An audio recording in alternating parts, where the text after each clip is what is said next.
Yo, what's up sa inyo mga kakwento? So, kumusta? So, pakita ko lang yung panahon. Ah, Live. Sa balkon na kita ng second floor. Kitang-kita yung mga kabahayan dito. Malimlim lang ang panahon ngayon dito. So ngayon, sagot tayo ng tanong ni Kuya. Ang tanong niya kasi ay kung gaano ba daw ba katagal bago makaalis yung nag-apply papunta rito sa Japan, at kung kaya daw ba natin kumita ng 130,000 kada buwan kagaya ng sa South Korea. So sagutin mo natin kung gaano katagal yung pag-alis na isang aplikante pag sila ay once na na-select na ng mga Japanese employer papunta rito sa Japan.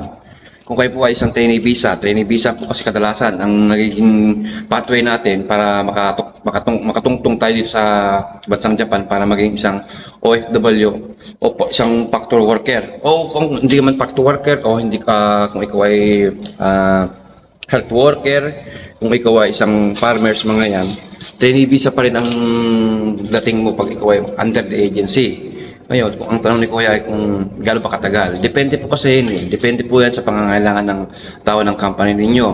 Meron yung time na hindi pa, 1 month pa lang kayo nag-aaral, 1 buwan pa lang kayo nag-aaral ng Nihongo, meron na yung, darating na yung COE nyo, yung Certificate of Eligibility. Yun lang po kasi ang inaantay ng mga nag-aaral ng Japanese language para makatungtong dito sa Japan. Once na dumating po yung COE ninyo, ay weeks na lang po yun, mga 1 week or hanggang 3 weeks na lang aantayin nyo, and then lilipad na ho kayo mapunta rito sa Japan. Yun na lang po, yun po talaga ang nagpapatagal sa pag-alis ng mga trainee visa dito sa Japan. Nagkonting patalastas lang tayo ha. Actually, sasagot po tayo ng tanong ni Kuya. Ang tanong niya kung gaano daw ba katagal ang makaalis punta rito sa Japan para makapagtrabaho, at kung kaya daw ba natin kumita ng 130,000 kada buwan dito sa Japan kung tayo ay papasok bilang isang trainee visa. So yung po siyang talagang naging pathway natin para makatungtong sa Japan parang isang trainee visa.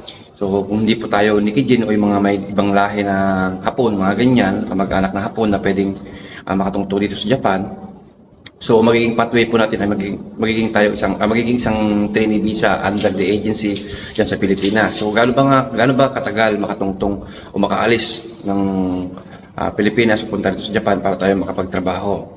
So ang sagot ko po diyan ay depende po sa company ninyo, sa mga HR ng company dito. Kung hindi pa naman po kinakailangan ng tao, siguro talaga yung pag-aaral ni Nihongo na 3 hanggang 6 na buwan ay tatapusin po ninyo.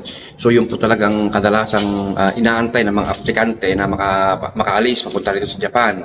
3 hanggang 6 na buwan. Yung iba pa po ay inaabot pa ng 8 months hanggang 1 year. Yan po kadalasan.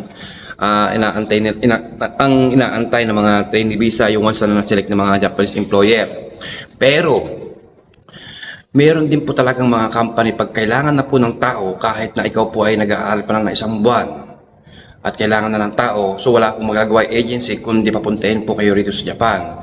So ang talagang inaantay lang po ng mga nag-aaral o mga na-select na mga trainee ay yung tatawag naming COE or Certificate of Eligibility. Once na dumating na po sa agency yung Certificate of Eligibility mo, weeks na lang po aantayin mo, 1 week hanggang 3 weeks. Yan, pwede na ako halimbawa na-select po kayo ng ngayong araw. Then ang start yung magtrabaho ay mag-aaral ng Nihongo ay sa next week.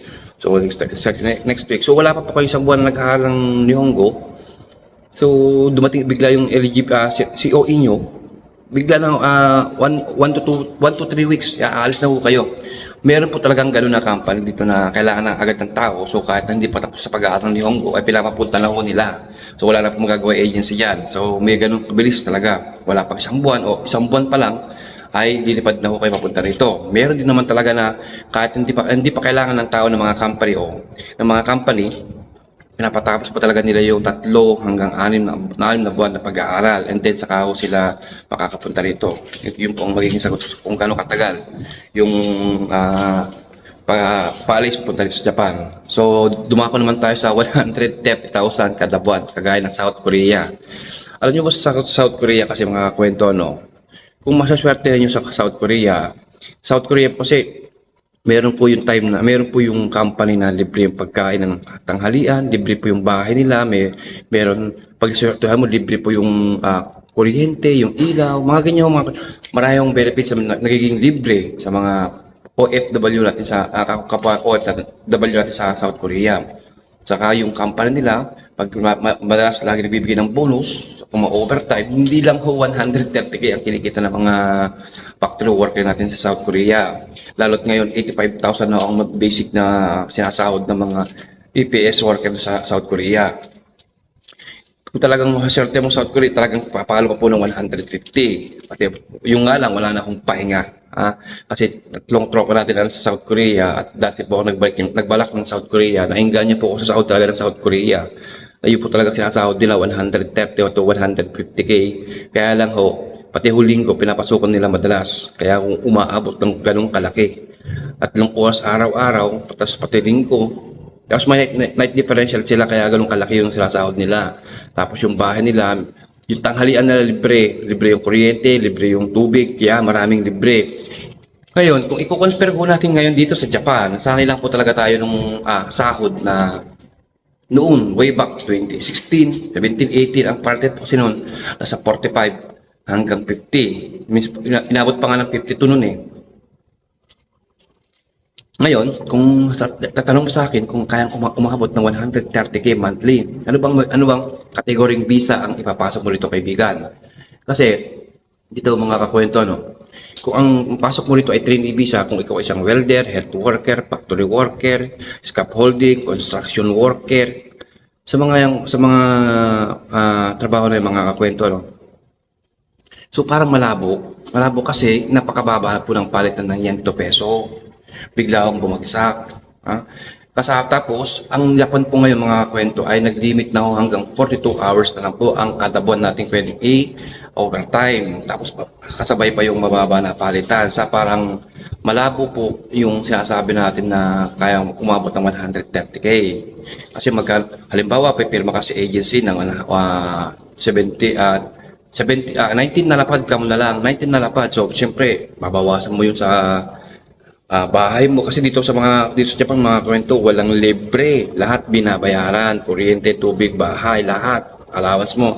So yung 19 na lapad napipirma mo sa agency, 17, 18, 19 na ganyan talaga kadalasan pinipirmahan ng mga isang trainee visa na papunta dito sa Japan. Babawasan mo ngayon ng bahay, kuryente, lahat dito.